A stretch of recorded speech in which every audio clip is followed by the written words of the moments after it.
ఏదైతే ఇటీవల కురిసినటువంటి వర్షాల వల్ల రాష్ట్రం మొత్తం పెద్ద ఎత్తున అతలాకుతలమైంది.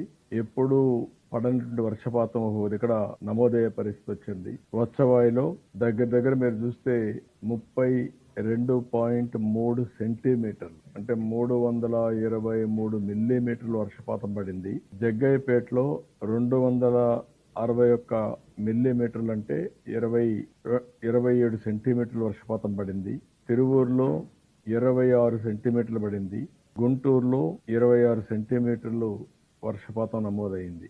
14 మండలాల్లో ఆవరేజ్న 20 సెంటీమీటర్ల కంటే ఎక్కువ ఒకే రోజు వర్షం పడడం దగ్గర ఇవన్నీ కూడా almost all 1 day 24 hours gap లో ఇది పడే పరిస్థితి వచ్చింది.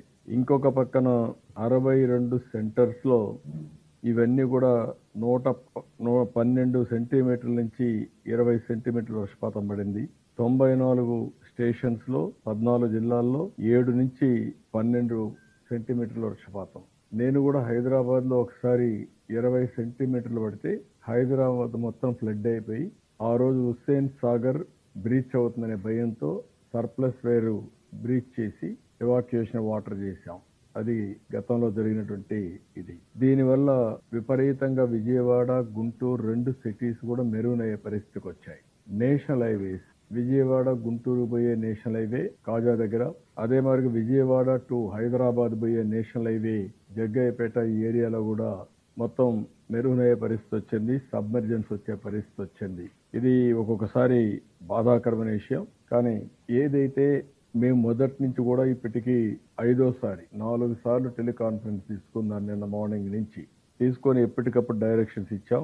చీఫ్ సెక్రటరీ, అదే మరి రెవెన్యూ సెక్రటరీ, అదే మరి కమిషనర్, రిలీఫ్ మినిస్టర్, మన యొక్క డిజాస్టర్ మేనేజ్మెంట్ యొక్క మినిస్టర్ లలిత గారు వీళ్ళందరూ కంట్రోల్ రూమ్ లో ఉండి ఇక్కడి నుంచి మానిటర్ చేశారు. ఈ మానిటర్ చేసిన దాని వల్ల చాలా వరకు డెత్లు కంట్రోల్ చేయగలిగాం. కానీ దురదృష్టం ఒకేది ఇక్కడ ల్యాండ్ స్లైడ్ జరిగి దగ్గర 5 మంది చనిపోవడం, ఒక దగ్గర 3, ఒక స్కూటరు, ఒక టీచరు, 2 పిల్లలు దాంట్లో కొట్టుకొని వాగులో కొట్టుకొని పోవడం, ఇంకొక దగ్గర మంగళగిరిలో 80 years ఉమెన్ ఇదే మరి ల్యాండ్ స్లైడ్ బోల్డర్స్ పడి ఆవిడ చనిపోవడం, ఈ 3 జరిగాయి.